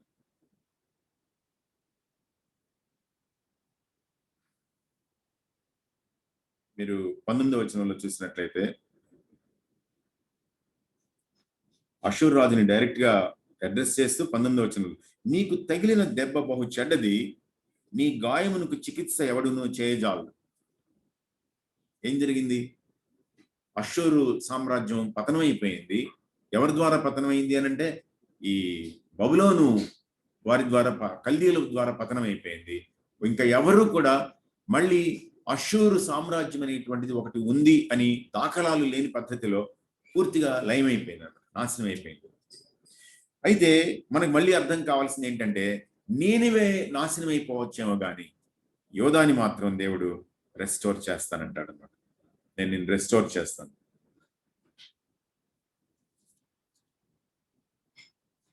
ఎట్లా తెలుసు మనకంటే 1వ అధ్యాయం చివరిలో, యోధా నీ పండుగలను ఆచరింపుము, నీ మొక్కుబళ్లను చెల్లింపుము, వ్యర్థుడు నీ మధ్య సంచరించుడు, వాడు బొత్తిగా నాశనమాయను. అంటే ప్రామిస్ అనమాట. ఫ్యూచర్ ని గురించి మాట్లాడుతున్నాడు. హబక్కూకు మీరు గమనించినట్లయితే రకరకాల విషయాలు మనకు వచ్చే ప్రశ్నలు ఇవన్నీ కూడా. కాబట్టి గొప్ప విషయం ఏంటి అనంటే, హబక్కూకు సమస్యలాగా తనకి ప్రశ్నలు ఎదురైతే తాను ఒక్కడే మిగిలిపోకుండా ఏం చేస్తున్నాడు అంటే దేవుని దగ్గరికి వెళ్ళాడు. ఏం చెప్తాడో చూద్దామని చెప్పి.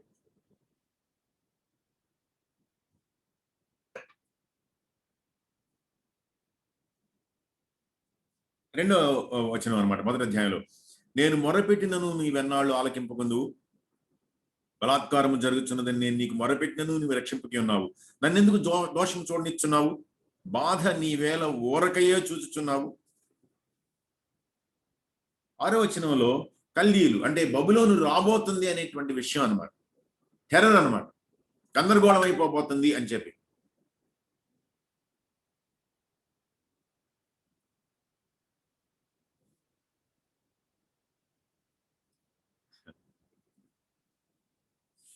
పదిహేడవ వచనంలో చూసారా, వాడు ఎల్లప్పుడూ తన వలలో నుండి దిమ్మరించుచుండవలెనా, ఎప్పటికీ మానకుండా వాడు జనములను హతము చేయుచుండవలెనా.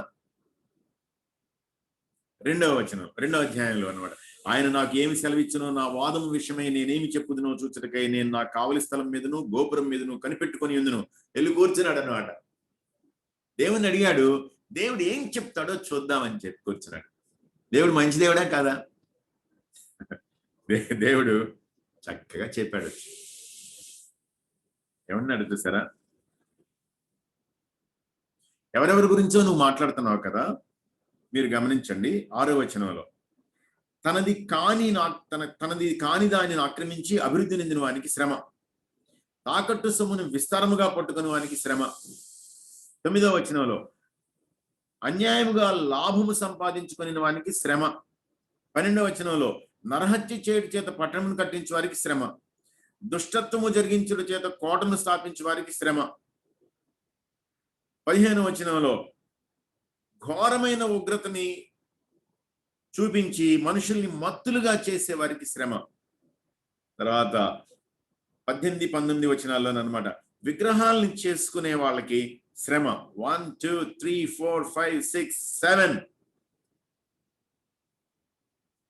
దేవుడు ఆయనకి సమాధానాలు చెప్తున్నాడు అన్నమాట. చక్కగా సమాధానాలు చెప్తున్నాడు. ఏమంటున్నాడు చూసారా? 2వ వచనంలో, చదువువాడు పరిగెత్తుచు చదువు వీలుగున్నట్లు నీవు ఆ దర్శన విషయమును పలక మీద స్పష్టముగా వ్రాయము.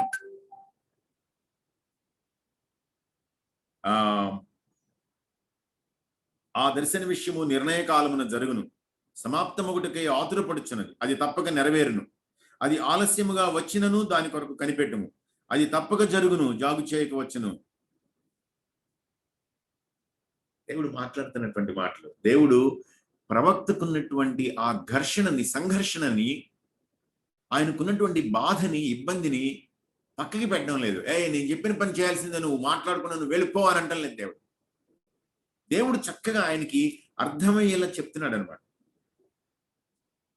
ఏమంటారంటే, యథార్థపరులు కాకుండా మనుషులు తమలో తాము అతిశయపడతారేమో గాని నీతిమంతుడు విశ్వాసము మూలముగా బ్రతుకును. అంటే అంతే, ఇంకేనే అంతే. దేవుడు కొన్ని ప్రిన్సిపల్స్ చెప్తున్నాడు అన్నమాట. 14వ వచనంలో ఏమన్నాడు చూసారా? సముద్రము జలములతో నిండి ఉన్నట్టు భూమి యెహోవా మహాత్మ్యమును గురించిన జ్ఞానంతో నిండి ఉన్నను. 20వ వచనంలో 2:20 చెప్తాను. యెహోవా తన పరిశుద్ధాలయంలో ఉన్నాడు, ఆయన సన్నిధిని లోకమంతయు మౌనముగా ఉండును గాక. ఏమనుకుంటున్నావు నువ్వు? కంగారు పడిపోతావేంటి? టెన్షన్ పడతావేంటి నువ్వు? ఎందుకంటున్నాడంటే, దేవుడు ఈయనతోటి ఎందుకు ఇలా సంధించి మాట్లాడుతున్నాడనంటే, ఆయనతోటి మాట్లాడుతూ ఇతను అంటాడు మొదటి అధ్యాయంలోనే, నీ కనుదృష్టి దుష్టత్వము చూడలేనంత నిష్కలంకమైనది కదా, బాధించు వారు చేయు బాధను నీవు దృష్టింపజాలవు కదా, ఎందుకు కామ్గా ఉన్నావు నువ్వు? అదనమాట. నాకు అర్థమైన నువ్వు ఈ పరిస్థితులకి భిన్నంగా ఉండాల్సిన నువ్వు ఎందుకు ఇలా ఉన్నావు అంటున్నాడు. దేవుడు దానికి తాను దేన్ని లెక్కిస్తున్నాడు. మనుషులు ఇలా బ్రతుకుతున్నారు, కానీ వాటినన్నింటినీ కూడా నేను శ్రమతోటి అడ్రస్ చేస్తాను.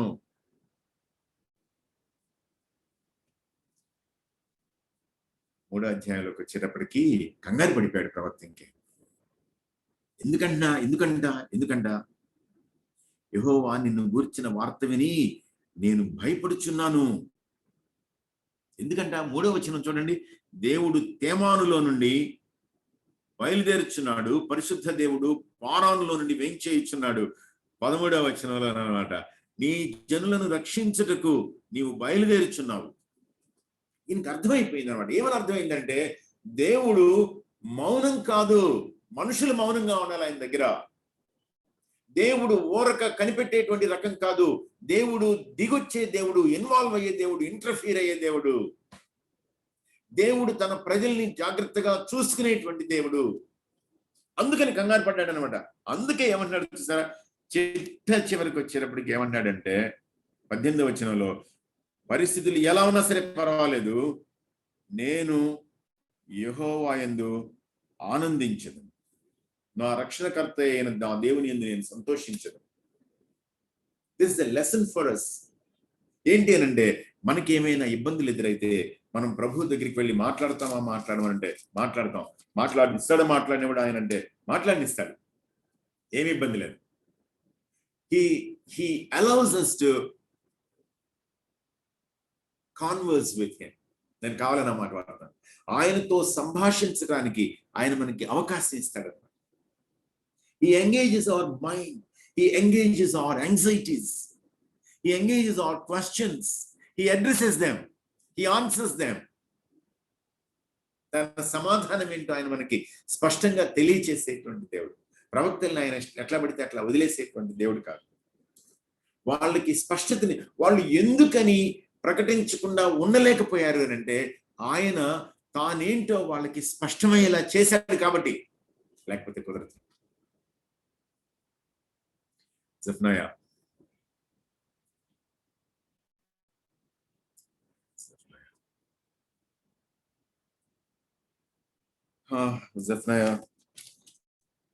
Again 3 chapters.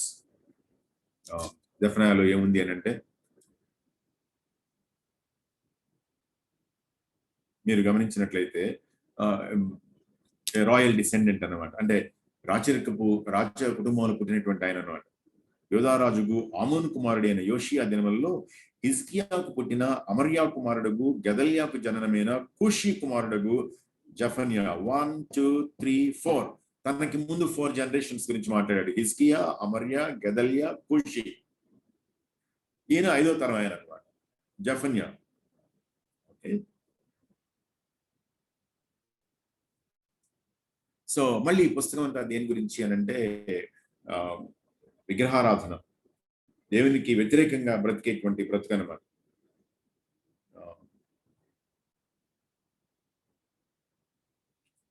6వ వచనంలో మీరు చూసినట్లయితే యెహోవాను అనుసరింపక ఆయనను విసర్జించి ఆయన యొద్ద విచారణ చేయని వాళ్ళు. తర్వాత 9వ వచనంలో మీరు చూసినట్లయితే కనుక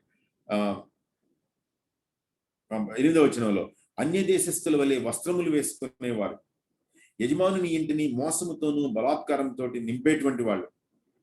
తర్వాత 12వ వచనంలో యెహోవా మేలైనను కీడైనను చేయవాడు కాడు, పట్టించుకోడు, లేడు మన దగ్గర, అట్లా ఎట్లా అని చెప్పి బాధపడేటువంటి రకాలన్నమాట. వాళ్ళందరినీ కూడా ఆయన క్వశ్చన్ చేస్తూ 2వ అధ్యాయంలో ఏమంటున్నాడు అని అంటే, మీరు వెదకి వినయము గలవారే నీతిని అనుసరించిన ఎడల ఒకవేళ ఆయన ఉగ్రత దినమున మీరు దాచబడదు. Very good. తర్వాత 3వ అధ్యాయానికి వెళ్ళినట్లయితే 9వ వచనం చూస్తే ఒకసారి ఏమన్నాడంటే, నా కొరకు కనిపెట్టుడి, నేను లేచి ఎరపట్టుకుని దినము కొరకు కనిపెట్టి యుండుడి. 20వ వచనంలో ఏ ఏ దేశములలో వారు అవమానము నిందిరో అక్కడ నెల్లా నేను వారికి ఖ్యాతిని మంచి పేరును కలుగు చేసేదను. ఆ కాలమున మీరు చూచుచుండగా నేను మిమ్మల్ని చెరలో నుండి రప్పించి మిమ్మల్ని సమకూర్చిన తరువాత మిమ్మల్ని నడిపించును. నిజముగా భూమి మీద ఉన్న జనులందరి దృష్టికి నేను మీకు ఖ్యాతిని మంచి పేరును తెప్పించును. సో బ్యాలెన్సింగ్ అన్నమాట. Day of the Lord, judgment, restoration.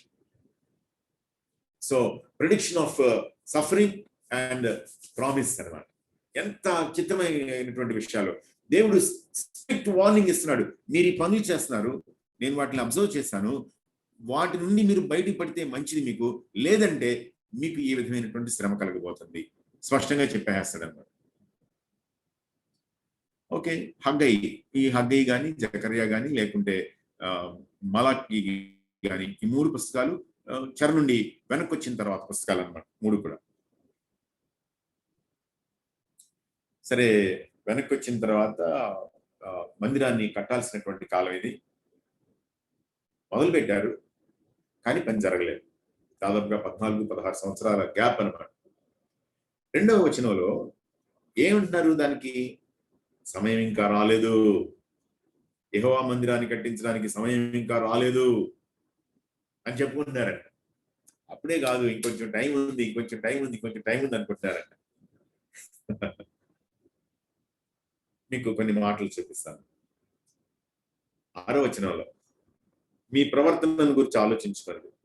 7వ వచనంలో మీ ప్రవర్తనను గురించి ఆలోచించుకోండి.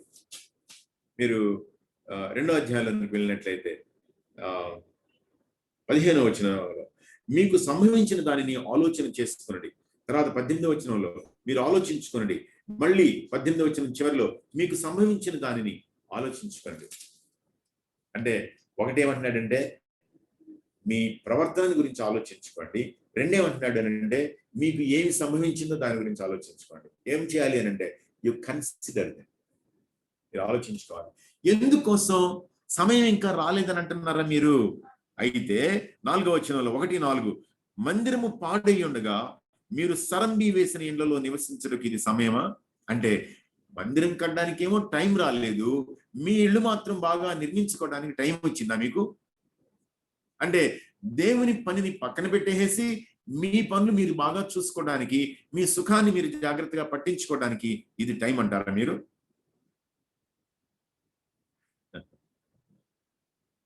10వ వచనంలో ఏమన్నాడో చూసారా దేవుడు? మిమ్మును బట్టి ఆకాశ మంచు కురువకి ఉన్నది, భూమి పండకి ఉన్నది.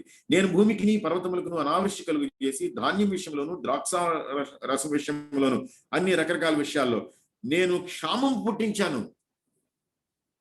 నాకు కొన్నిసార్లు భయంగా అనిపిస్తారా, ఏంటి అసలు ఇది ప్రభువు చెప్పేటువంటిది? అంటే నన్ను బట్టి తెనాలి బాగలేదా, నన్ను బట్టి ఆంధ్రప్రదేశ్లో వర్షాలు పడటం లేదా, నన్ను బట్టి భారతదేశం పరిస్థితులు బాగలేవా, అంటే నేను నా ప్రయారిటీస్ ని సరైనటువంటి పద్ధతిలో నేను ఎంచుకోవటం లేదా?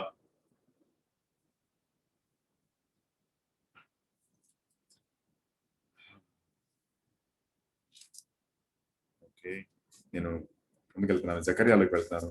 జకర్యా మీకు ఆల్రెడీ నేను చెప్పున్నాను కొంతవరకు. అయితే జకర్యాని వీళ్ళు ఏమైనా మర్యాదగా ట్రీట్ చేశారంటే మర్యాదగా ట్రీట్ చేయలేదు.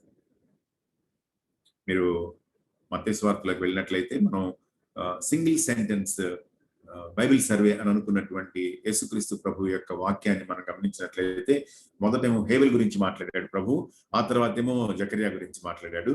జకర్యాని ఏం చేశారనంటే ఆలయానికిను మందిరానికిను బలిపీఠానికి మధ్యలో వాళ్ళు హత్య చేశారనమాట ఆయన.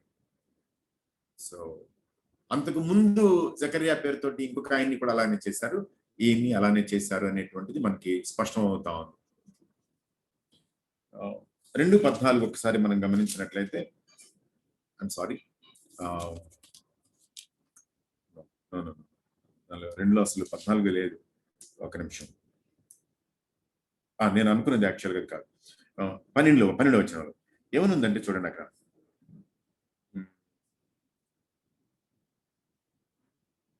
యెరూషలేమును ఆయన ఇకను కోరుకొనును, సకల జనులారా యెహోవా తన పరిశుద్ధమైన నివాసము విడిచి వచ్చుచున్నాడు, ఆయన సన్నిధిని మౌనులయుండుడి. సో దేవుడు మరొక్కసారి యోధాని చూస్ చేసుకుంటున్నాడు. ఎందుకోసం చూస్ చేసుకుంటున్నాడు అని అంటే 3, 8, 9 ఆ ప్రదేశాలకు మీరు వెళ్ళినట్లయితే, చిగురు అను నా సేవకుని నేను రప్పింపబోచున్నాను, నేను ఈ దేశం యొక్క దోషమును పరిహరింతును. తర్వాత మీరు మళ్ళీ 6వ అధ్యాయం 12వ వచనంలోకి వెళ్ళినట్లయితే, చిగురను ఒకడు కలడు, అతడు తన స్థలములో నుండి చిగుర్చును, అతడు యెహోవా ఆలయము కట్టును, సింహాసనాసనుడై అతడు యాజకత్వము చేయగా ఆ ఇద్దరికి సమాధానకరమైన యోచనలు కలుగును. సో మీ దేవుడైన యెహోవా మాట మీరు జాగ్రత్తగా ఆలకించిన ఎడల ఇలాగ జరుగును. సో దేవుడు వాళ్ళకి ఇస్తున్నటువంటి ప్రామిస్ అన్నమాట, కమింగ్ డేస్ గురించి, కమింగ్ ప్రామినెన్స్ గురించి మాట్లాడుతూ ఉన్నాడు. వీళ్ళేమో మేము చాలా మంచి వాళ్ళని, మేము బాగా చేశాము అని అంటే, మేము మంచి మతపరమైనటువంటి నిష్ట కలిగిన వాళ్ళని అని అంటే, 7వ అధ్యాయంలో చూసారా, మీరు ఉపవాసం ఉండి దుఃఖము సలుపుచూ వచ్చినప్పుడు నా యందు భక్తి కలిగియే ఉపవాసం ఉంటారా? మీరు ఆహారం పుచ్చుకునేటప్పుడు స్వప్రయోజనమునకే కదా పుచ్చుకుంటారు, మీరు పానము చేసినప్పుడు స్వప్రయోజనమునకే కదా పానం చేస్తారు. ఏమన్నాడంటే దేవుడు, మీ రిలీజియాసిటీ అంతా కూడా మీరు సెల్ఫ్ ఇన్ఫ్లిక్టెడ్ అనమాట, సెల్ఫ్ ప్రిపేర్డ్ అనమాట. మీకు మీరు ఊహించేసుకుని మీ అంతటి మీరు మేము ఇలా చేస్తే కరెక్ట్ అన్నట్లుగా చేశారు, కానీ నిజానికి మీరు చేసింది ఏం చేశారు అని అంటే, మీ ఇష్టం వచ్చినట్టుగా చేశారు, మీకు నచ్చినట్టుగా చేశారు. ఓకే, లాస్ట్ బుక్ లోకి వెళ్ళిపోతున్నాను, మలాకీలోకి వెళ్తున్నాను. కొంచెం హడావిడి పడుతున్నాను, ఏమనుకోకండి దయచేసి. మలాకీ లాస్ట్ బుక్ అనమాట. అన్ని క్వశ్చన్సే. ప్రజలంట ప్రభుతోటి మాట్లాడేటువంటి మాటలు. 1వ అధ్యాయం 2వ వచనంలో, ఏ విషయం ముందు నీవు మా ఎడల ప్రేమ చూపించావు అంటారంట. 6వ వచనంలో, ఏమి చేసి నీ నామాన్ని నిర్లక్ష్య పెట్టావు అంటారంట. తర్వాత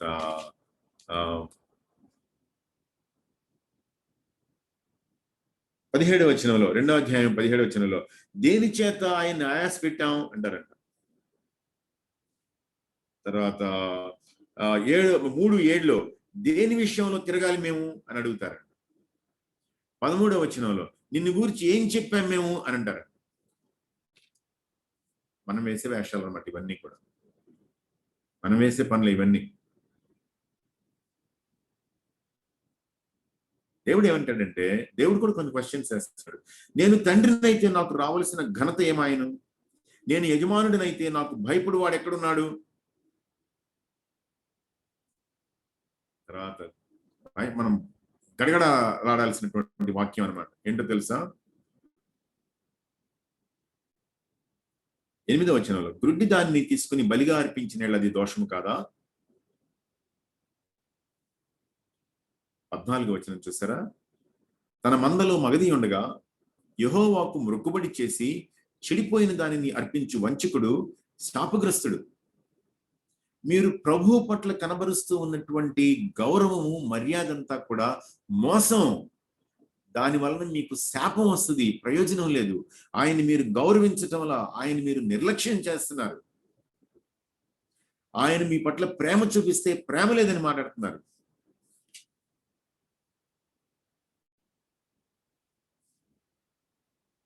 మీ ఫ్యామిలీ లైఫ్ దరిద్రం అయిపోవడానికి కారణం ఎవరు అని అంటే మీరే అంటున్నాడు అనమాట. ఆయన ఏమన్నాడు చూసారా?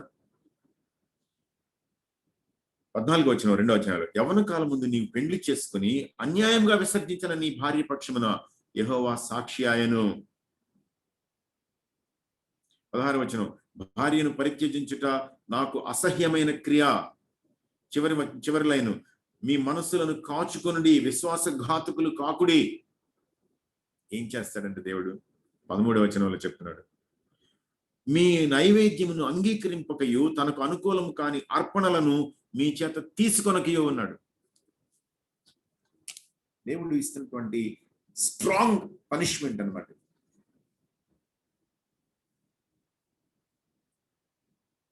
సో ఇది మనం ఆలోచించాల్సినటువంటి విషయం. అయితే చివరికి వచ్చేటప్పటికి 4వ అధ్యాయంలో అంటున్నాడు, నా నామముందు భయభక్తులు గలవారు మీకు నీతి సూర్యుడు ఉదయించును, అతని రెక్కలు ఆరోగ్యము కలుగు చేయను గనుక మీరు బయలుదేరి క్రొవ్విన దూడలు గంతులు వేయనట్లు గంతులు వేయుదురు. తీరా గమనించాల్సిన విషయం ఏంటి అనంటే, మనకి ఆరోగ్యం ఎక్కడా అనంటే ఆయన రెక్కల క్రిందే. మనకి నీతి సూర్యుడు ఉదయిస్తాడు, ఆయన రెక్కల క్రింద మనకి ఆరోగ్యం. దేని నుండి ఆరోగ్యం? పాపం నుండి ఆరోగ్యం, జబ్బు నుండి ఆరోగ్యం, అవిధేయత నుండి ఆరోగ్యం. ఆయనే మనకి ఆరోగ్యాన్ని ఇవ్వగలిగింది.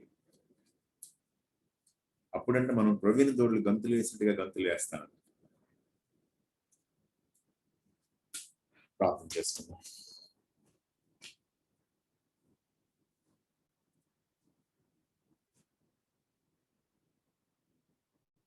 దేవాకి ప్రవక్తల్ని ఈ విధంగా మేము ఒకసారి ఒక క్విక్ సర్వే చేయడానికి మీరు మాకు ఇచ్చిన ఈ అవకాశాన్ని బట్టి వందనాలు. మాకు అర్థమవుతుంది మీ ప్రజలంటే మీకు ఇష్టం, ఆ విషయంలో మీలో మార్పు లేదు. అలా అని చెప్పి మీరు పాపాన్ని చూసి చూడనట్టుగా టాలరేట్ చేస్తారంటే చేయరు. పాపాన్ని చూడలేనంత నిష్కలంకమైనటువంటి కనుదృష్టి మీద మేము ఒళ్ళు దగ్గర పెట్టుకుని బ్రతకాలి. మేము చేసినటువంటి పాపాన్ని తీర్పు తీర్చి శిక్షించడం మీకు ఏమి కొత్త విషయం కాదు, ఎందుకంటే అది మీ స్వభావం. అదే సమయంలో మేము మీ తట్టు తిరిగితే మీరు మా తట్టు తిరుగుతారనేటువంటిది కూడా నిజం. ప్రభువా, ఆ కాలంలో ఆ ప్రవక్తల ద్వారా మీరు సెలవిచ్చినటువంటి మాట ఈ రోజు కూడా మా జీవితాలకి నిజమని చెప్పి మేము గుర్తిరిగి మీకు వందనాలు చెల్లిస్తున్నాం. మిమ్మల్ని చులకన చేయకుండా, నీచం చేయకుండా, హీనం చేయకుండా, అగౌరవపరచకుండా మీరు మా పట్ల చూపిస్తున్నటువంటి జాలికి, దయకి సరైనటువంటి రీతిలో మేము స్పందించేలా సహాయం చేయండి. ముఖ్యంగా ఉపదేశకులంగా ట్రైనింగ్ అవుతున్నాం ప్రభువా, ప్రవక్తలను మేము మాదిరిగా తీసుకుంటున్నాం. ఆయన మీరు మాతో సంభాషించడానికి ఇష్టపడుతున్నారు. మా ప్రశ్నలు, మా అలజడి, మా ఆందోళన మీ దగ్గరికి తేవడానికి మీరు ఒప్పుకుంటున్నారు. దానిని బట్టి మీకు వందనాలు. మీరు మమ్మల్ని విడిచిపెట్టకుండా మాకు స్పష్టమయ్యే విధంగా మీరు మాతో మాట్లాడుతున్నారు కాబట్టే మేము నిలబడి మాట్లాడగలం. లేకుంటే ఉండే వ్యతిరేకతని మేము తట్టుకోలేం ప్రభువా. ఆయన ఈ చరిత్ర యావత్తు మా చరిత్ర అని చెప్పి భవిష్యత్తు తరాలు మా జీవితాలను చూసినప్పుడు ఇలానే మా జీవితాల్లో నుండి వాక్యానుసారమైనటువంటి దృష్టాంతాలను పొందుతారని అర్థం చేసుకుని రాబోయే 4 తరాల కోసం మేము శ్రద్ధతో కనిపెట్టుకునేలా కృప చూపించండి. మీరు అనుగ్రహించిన సమయం అంతటిని బట్టి మీకు వందనాలు చెల్లిస్తూ యేసు నామములో ప్రార్థిస్తూ ఉన్నాను తండ్రి. ఆమేన్.